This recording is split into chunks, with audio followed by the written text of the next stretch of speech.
ika-9, sapagkat tungkol sa pangangasiwa ng mga abuloy sa mga banal, ay kalabisan na sa akin ang isulat ko pa, sapagkat nakikilala ko ang inyong sikap na aking ipinagmamapuri tungkol sa inyo sa mga taga-Macedonia, na ang Akaya ay nahahandang 1 taon na, at ang inyong pagsisikap ay nakapag-udyok sa lubhang marami sa kanila.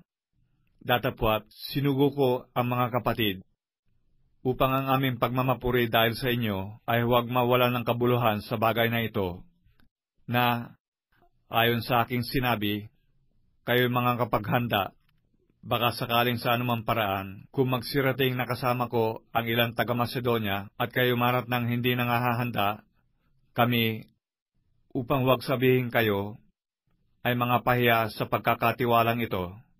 Iniisip ko ngang kailangan ipamanhik sa mga kapatid na mga unang pumarian sa inyo at ihanda agad ang inyong abuloy na ipinangako ng una, upang ito'y maihanda na gaya ng abuloy at hindi gaya ng sapilitan. Datapwat sinasabi ko, ang naghahasik ng bahagyana ay mag-aani namang bahagyana, at ang naghahasik ng sagana ay mag-aani namang sagana.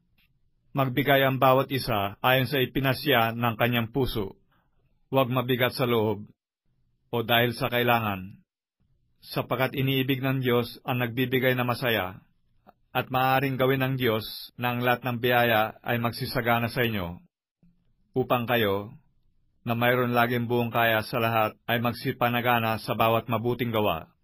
Gaya ng nasusulat, siyang nagsabog, siyang nagbigay sa mga dukha, ang kanyang katwiran ay nananatili magpakailanman.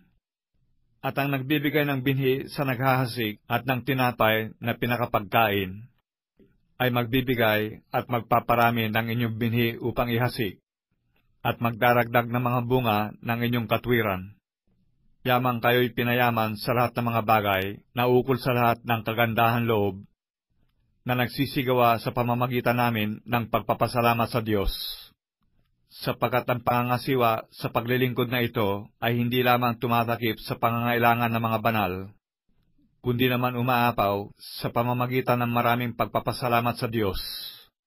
Palibhasay sa pagsubok sa inyo sa pamamagitan ng ministeryong ito ay niluluwalhati nila ang Diyos dahil sa pagtalima ng inyong pagkilala sa Ebanghelyo ni Kristo, at dahil sa kagandahan loob ng inyong ambag sa kanila at sa lahat.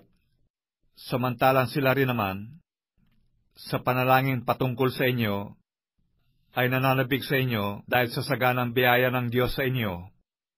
Salamat sa Diyos dahil sa kanyang kaloob na di masayod.